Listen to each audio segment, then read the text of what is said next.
1292મો શબ્દ મિત્રો ફુરસદ. ફુરસદને અંગ્રેજીમાં શું કહેવાય? તો ફુરસદને અંગ્રેજીમાં કહીશું લેઝર. LEISURE લેઝર મતલબ કે ફુરસદ. 1293મો શબ્દ મિત્રો ફૂલવું. ફૂલવુંને અંગ્રેજીમાં શું કહેવાય? તો ફૂલવુંને અંગ્રેજીમાં કહીશું ટુ સ્વેલ. TO2SWELL. ટુ સ્વેલ મતલબ કે ફૂલવું. 1294મો શબ્દ મિત્રો ફેલાવવું. ફેલાવવુંને અંગ્રેજીમાં શું કહેવાય? તો ફેલાવવુંને અંગ્રેજીમાં કહીશું two spread. TO2SPREAD. Spread. Two spread મતલબ કે ફેલાવવું. 1295મો શબ્દ મિત્રો ફોલવું. ફોલવુંને અંગ્રેજીમાં શું કહેવાય? તો ફોલવુંને અંગ્રેજીમાં કહીશું two skin. TO2SKIN. Two skin મતલબ કે ફોલવું. 1296મો શબ્દ મિત્રો બગડવું. બગડવુંને અંગ્રેજીમાં શું કહેવાય? તો બગડવુંને અંગ્રેજીમાં કહીશું to go bad. TO2GO BAD bad. To go bad મતલબ કે બગડવું. 1297મો શબ્દ મિત્રો બદામ. બદામને અંગ્રેજીમાં શું કહેવાય? તો બદામને અંગ્રેજીમાં કહીશું આલમંડ.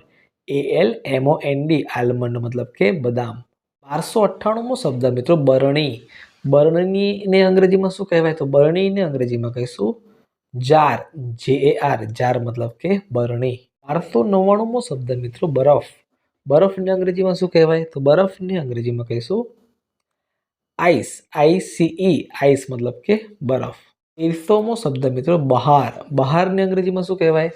તો બહારને અંગ્રેજીમાં કહીશું આઉટસાઇડ. OUTSIDE. આઉટસાઇડ મતલબ કે બહાર. 1301મો શબ્દ મિત્રો બાટલી. બાટલીને અંગ્રેજીમાં શું કહીશું? તો બાટલીને અંગ્રેજીમાં કહીશું બોટલ. BOTTLE. બોટલ મતલબ કે બાટલી. 1302મો શબ્દ મિત્રો બાફવું. બાફવુંને અંગ્રેજીમાં શું કહીશું? તો બાફવુંને અંગ્રેજીમાં કહીશું to boil. TO2BOIL. Boil. To boil મતલબ કે બાફવું. 1303મો શબ્દ મિત્રો બીમાર. બીમારને અંગ્રેજીમાં શું કહેવાય? તો બીમારને અંગ્રેજીમાં કહીશું ઇલ. ILL. ઇલ મતલબ કે બીમાર. 1304મો શબ્દ મિત્રો બેભાન. બેભાનને અંગ્રેજીમાં શું કહેવાય? તો બેભાનને અંગ્રેજીમાં કહીશું અનકોન્શિયસ. UNCONSCIOUS. અનકોન્શિયસ મતલબ કે બેભાન. 1305મો શબ્દ મિત્રો ભલામણ. ભલામણને અંગ્રેજીમાં શું કહીશું? તો ભલામણને અંગ્રેજીમાં કહીશું